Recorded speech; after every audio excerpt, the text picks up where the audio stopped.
उद्या पिंपरी चिंचवड महानगरपालिकेसाठी मतदान होतं आहे आणि परवा दिवशी मतमोजणी प्रक्रिया पार पडणार आहे. कशा प्रकारे महानगरपालिका प्रशासनाच्या वतीने तयारी करण्यात आली या संपूर्ण मतदान आणि मतमोजणीसाठी हे जाणून घेऊयात. माझ्यासोबत महानगरपालिका आयुक्त श्रावण हर्डेकर आहेत. सर, काय सांगाल, 2067 मतदान केंद्रांवरती उद्या मतदान प्रक्रिया पार पडणार आहे. कशा प्रकारे प्रशासनाच्या वतीने तयारी करण्यात आली?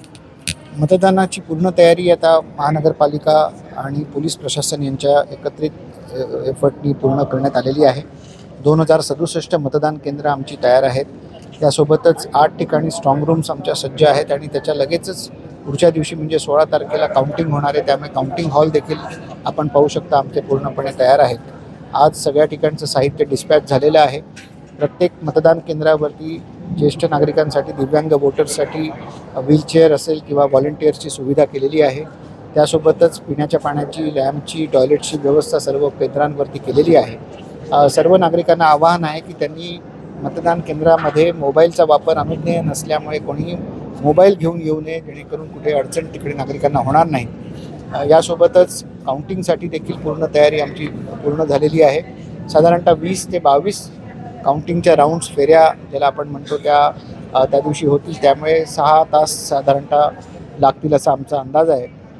सायंकाळी 3 ते 4च्या सुमारास पहिले निकाल आपल्याला मिळायला लागतील असा अंदाज. सर, आपण पाहिलं तर महानगरपालिकेच्यासाठी हे जे मतदान होते, अनेक ठिकाणी संवेदनशील भागसुद्धा असतो, अनेक अफवा सुद्धा उठवल्या जातात. प्रशासनाच्या वतीने नागरिकांना काय आवाहन करण्यात येतं? असे कुठले मतदार जे भाग आहेत ते डिटेक्ट करण्यात आले? शहरामध्ये कुठलंच भाग असा संवेदनशील किंवा अतिसंवेदनशील घोषित केलेला नाही आमच्या कडनं.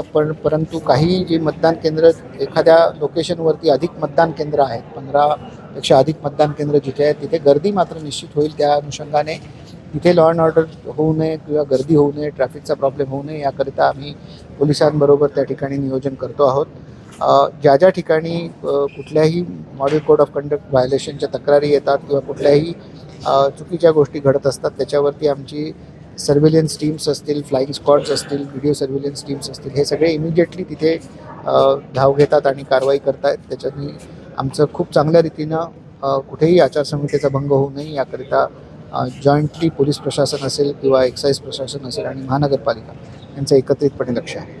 नक्कीच आपण पाहिलं तर उद्या जी मतदान प्रक्रिया पार पडणार आहे त्याच्यासाठी प्रशासनाची जय्यत तयारी झाली असल्याचं मत आयुक्त श्रावण हर्डेकर यांनी व्यक्त केलं. सूरज कसबे, NDTV मराठी, पिंपरी चिंचवड.